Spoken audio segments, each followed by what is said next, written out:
Well, hello. Welcome back to another exciting edition of Coffee with Stephen. So, this week's blog is entitled STFU. As many of you who have met my law partner, Major Taramina, you've heard him utter that phrase, that acronym, STFU, that stands for Speak the Fewest Utterances. As CCW holders, as members of what I'll call the Second Amendment community, we tend to like to proselytize. And I think that's completely acceptable. I'm going to be honest with you. I think quite candidly that more people need to hear the benefits of, firearm ownership, of the responsibility that goes with firearm ownership, with bearing arms, with exercising that constitutional right.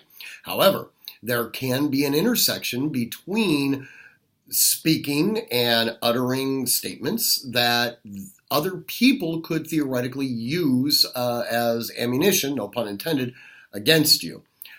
Case in point, many of you have met Angelica. She works our front desk. She's also the head of our HR department. Her husband, Jason, has up until very recently worked for a fairly large corporation in an executive position. Now, Jason is, number one, a CCW holder. He also happens to be a pastor, okay? So he's very used to the idea of proselytizing.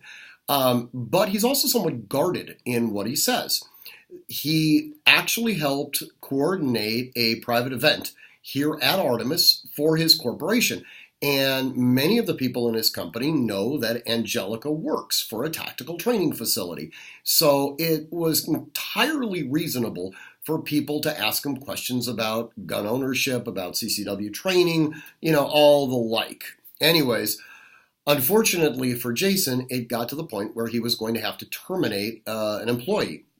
That employee, instead of waiting for the termination to take place, ended up filing a complaint against Jason, essentially stating that Jason was bringing weapons to work.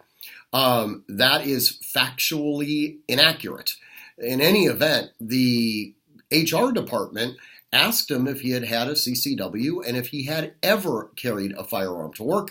And his response was yes, before it was brought to his attention that their policy was now that nobody could bring a firearm to work.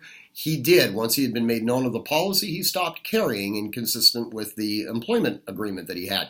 They didn't care. They terminated him instantly. So Jason is now unemployed and looking for work.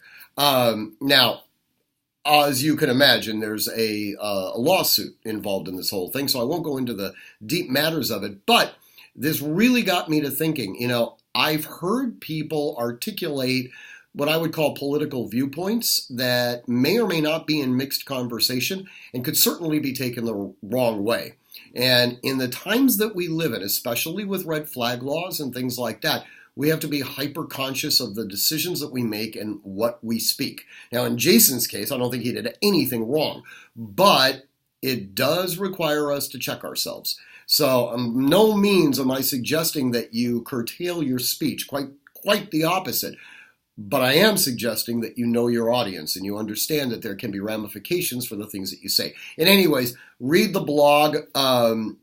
If you have any questions, absolutely contact me at stephen@artemishq.com. As always, I want you to train constantly, consistently, repetitively, and with purpose. And above all else, stay safe.